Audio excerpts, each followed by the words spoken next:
Welcome to Docs on Call, brought to you by Dr. William F. Young at NeuroSpine and Pain Center. Good evening and thanks for joining us. I'm Lee Kelso. Good to see you back again here on Docs on Call. Tonight, our guest is Dr. William F. Young. He is a spine specialist and neurosurgeon. We're going to be talking about a minimally invasive alternative treatment for lumbar spinal stenosis. Now, it doesn't matter if you don't know what that means right now. You will before the program's over. And if you know somebody who has an aching lower back because of what's commonly called a pinched nerve, you might want to get them on the phone and invite them to join the program tonight. Dr. Young may just have the answer you're looking for. Welcome to the program. Thank you, Lee. We're going to start with a description of what lumbar spinal stenosis is. I think most people know lumbar refers to the lower part of their back. Correct. But spinal stenosis, what are we talking about there? Lumbar spinal stenosis refers to a narrowing of the spinal canal. The spinal canal is in the lower portion of the spine, carries the nerves that control our legs. And with the aging process, these nerves can become compressed by bone, disc, and ligaments. As we age, these ligaments can thicken, just like our knuckles can thicken. The same thing happens in the spine. It results in a painful syndrome down the legs, which is very common. We've got some illustrations that we might as well get to now to help explain just exactly what we're talking about here and where that pain comes from. Maybe you can describe what we're seeing here, Doctor. What we're seeing on the first graphic is a depiction of the compression of the nerve. The spine is slipping forward and there's compression of the nerve, and that results in the painful syndrome. In addition to just the axial compression from gravity, the spine as it degenerates can also slip forward one on top of the other. And so you mentioned earlier that the pain can be, well, why don't you describe it for me? What are people telling you about how this feels? The classic symptoms of lumbar spinal stenosis, even though the problem originates in the back, it's really in the legs. And what they develop is a radiating leg pain syndrome, which is a dull, aching pain, which usually presents itself in the hips, buttock, calves, and is aggravated by walking. It can also be associated with numbness and tingling of the legs. So even though the pain is in your legs, it's originating in the back. Correct, and that's an important distinction because back pain is so common that a lot of people think that, well, the problem is in the legs, and that's where a lot of misnomers occur because people think the problem is in the leg, and it really originates in the back. So what's one indication that I may have this problem? Is the way I move, that I find relief? Is that going to help me sort of point me to a resolution? One of the classic scenarios that I like to ask every patient who has potentially lumbar spinal stenosis is when they're in the grocery store using a grocery cart, does leaning forward alleviate those symptoms, because that kind of offloads the spine, and virtually 100% of patients who have lumbar spinal stenosis find that a comfortable position. We just saw this animation with the gentleman standing up. It kind of achieves that same goal, right? Yes. Most of the time patients classically have symptoms which improve with rest or lying down. It's when they start to move and walk that the symptoms are aggravated. Okay. And then, well, let's roll right on to the next graphic. I think that's the point that the doctor made earlier. If you're leaning forward on that grocery cart, it can make a big difference. Oh, no, this is the sciatic pain. Describe what we're seeing here. What we're seeing is, again, this sort of radiating waves of pain, which is a dull, aching pain in the legs. That's what the graphic is trying to depict. And typically it's bilateral, but it can also be just on one side. Okay. Lots of different causes for that type of pain, so we're talking about something very specific here. Right, and that's one of the jobs of the neurosurgeon, the spine specialist, is to sort of sort out if it truly is lumbar spinal stenosis. Is the problem coming from the hip? Is it coming from the back? Is it, for example, people who have diabetes can have peripheral neuropathies and numbness in their legs, so it's really my job to kind of sort through all those things to make sure they truly have lumbar stenosis. And then what's going to happen before I actually see this procedure that we're going to talk about in just a second? What kind of treatment am I likely to undergo before I get to that surgical intervention? All patients, except in the most extreme situations, really need non-operative care, and that includes physical therapy, the use of medications, many of them over-the-counter, such as Motrin, ibuprofen, naproxen. In addition, injection therapies such as epidural steroids are utilized, and basically surgery is reserved for patients who fail non-operative treatmation. And so what you're trying to do is relieve that compression on the nerve and eliminate with the steroid injection and eliminate some inflammation to try and relieve that? Yes, the steroid injections don't alter the biomechanics or the mechanical compression. What it does, we think, is bathe the nerve in anti-inflammatory medications to relieve pain. Gotcha.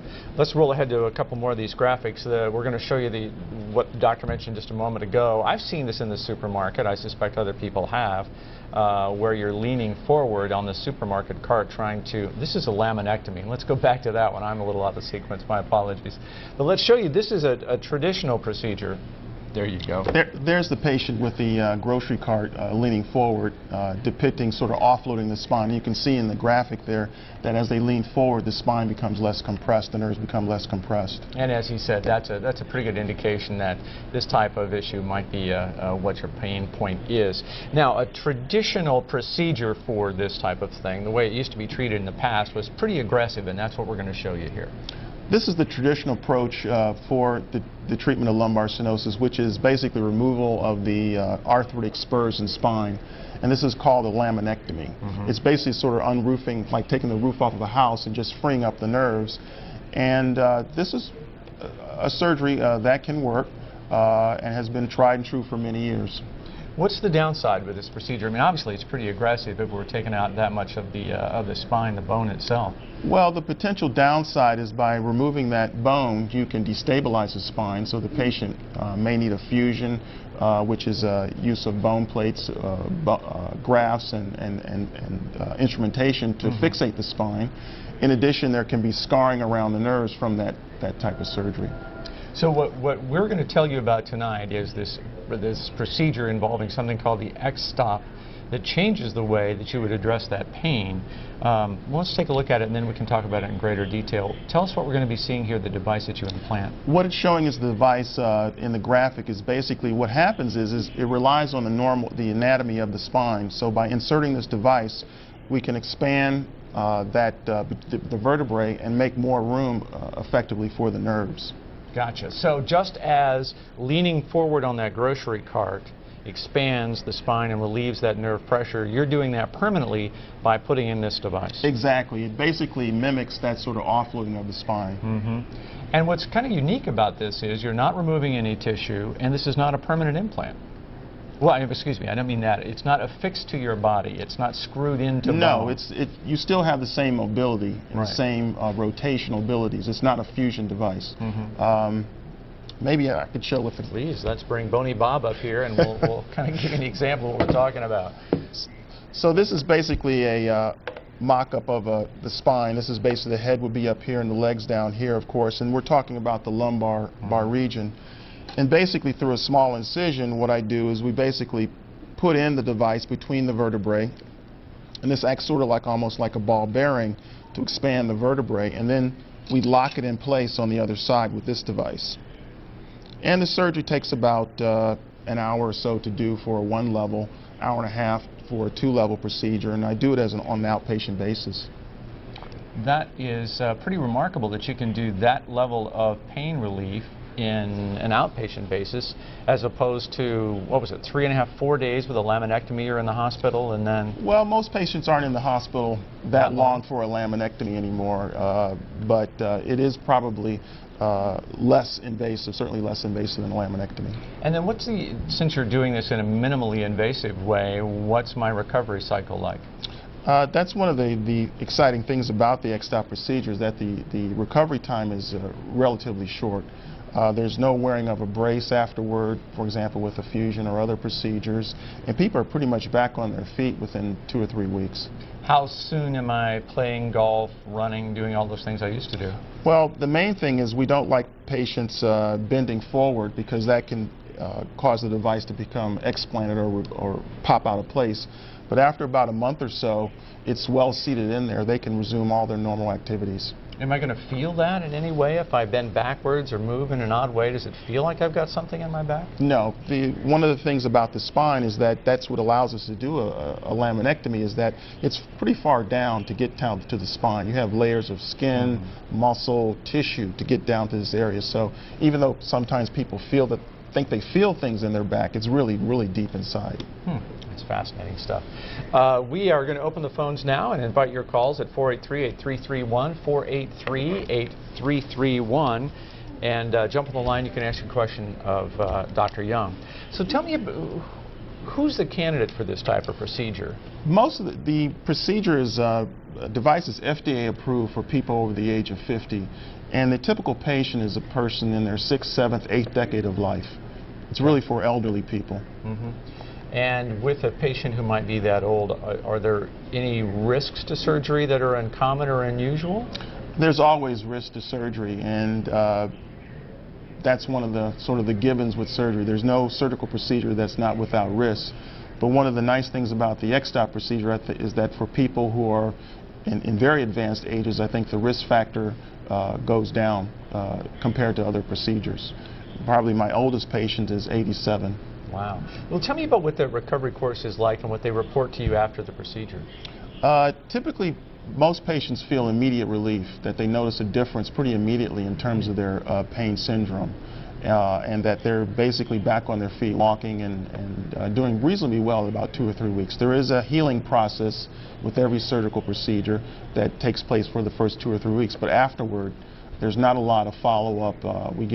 I get maybe 1 or 2 sets of x-rays to make sure the implant is in good position, but after that, I don't see the patients back.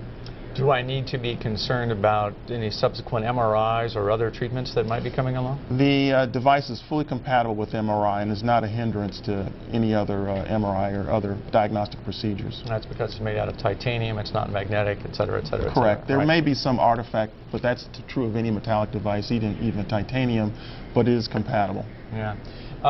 What type of recovery limitations am I going to have in that second day and then maybe that first week? How much additional care and support am I going to need if I'm recovering at home? There's not a lot of care afterward. Basically sort of the normal care of a initial incision, some pain medications, but people are pretty much able to walk around afterward. We like to get them up nowadays pretty quickly after surgery. Same day or the next day? The same day. Typically, if I do it in the afternoon, in the morning, they call home that afternoon and they're riding in a car home. And we like them to get people up and around and about because that seems to decrease their complication rate by getting them moving. Yeah, that makes a lot of sense.